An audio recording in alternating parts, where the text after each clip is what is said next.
Everyone, good morning. তো চলে এসেছি আর একটা মিনি ব্লগ নিয়ে তোমাদের সাথে শেয়ার করতে।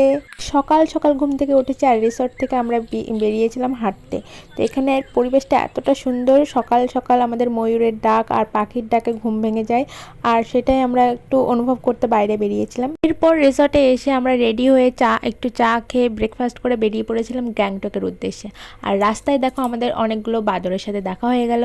সকাল থেকে অনেকটা জার্নি করার পর আমরা একটা জায়গায় দাঁড়াই। এই জায়গা থেকে আমাদের অন্য গাড়িতে যেতে হবে, যার জন্য আমরা এখানে দাঁড়িয়েছিলাম। আর এখানে দেখো আরেকটা বাদরের সাথে দেখা হয়ে গেল। আর এখানে আমরা অনেকটা টাইম রেস্ট করেছিলাম, অনেক খাওয়া দাওয়া করেছি। দেখো এখানে একটা ব্রিজ আছে, আর এই নদীটা হচ্ছে তিস্তা নদী সম্ভবত, আমি সঠিক জানি না। তোমরা যদি জেনে থাকো আমাকে অবশ্যই জানাবে। আর এই ব্রিজটা কি ব্রিজ অবশ্যই আমাকে কমেন্টে জানিও, যারা যারা চেনো। আমি নামটা ভুলে গেছি অবশ্য। তো এখানে আমরা অনেকটা দাঁড়িয়েছেন। ব্রিজের ওপার থেকে আমরা আবার গাড়ি চেঞ্জ করব, গাড়ি চেঞ্জ করে আবার রওনা দেব গ্যাংটকের উদ্দেশ্যে। তো আমাদের প্রায় সকাল থেকে বিকাল পর্যন্ত আমরা জার্নি করেছি, তারপরে গিয়ে গ্যাংটকে পৌঁছেছি।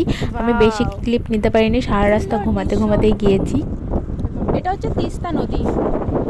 এটা তিস্তা নদী, এটা দেখো তিস্তা নদী এটা। এরপর আমরা আবারও আমাদের জার্নি স্টার্ট করে দিই অন্য গাড়ি ধরে। তো আবারও অনেকটা জার্নি করার পর আমরা কিছুক্ষণ আবারও রেস্ট নিই, খাওয়া দাওয়া করার জন্য আবারও দাঁড়াই। আমরা সেই সকাল ভোরবেলা থেকে জার্নি স্টার্ট করেছি, আর বিকাল হয়ে গেছিলো আমাদের গ্যাংটকে পৌঁছাতে। এর মধ্যে প্রচণ্ড ক্লান্ত হয়ে গেছিলো, যার জন্য বেশি একটা ক্লিপ নিতে পারিনি। এটা দেখো আমরা গ্যাংটকে পৌঁছে গেছি, একদম বিকাল হয়ে গেছিলো। আর মানে অনেকটা জার্নি করার পর এসেছি। আর এই ভিডিওটা এই পর্যন্তই, দেখা হচ্ছে নেক্সট ভিডিওতে। চলো, বাই বাই।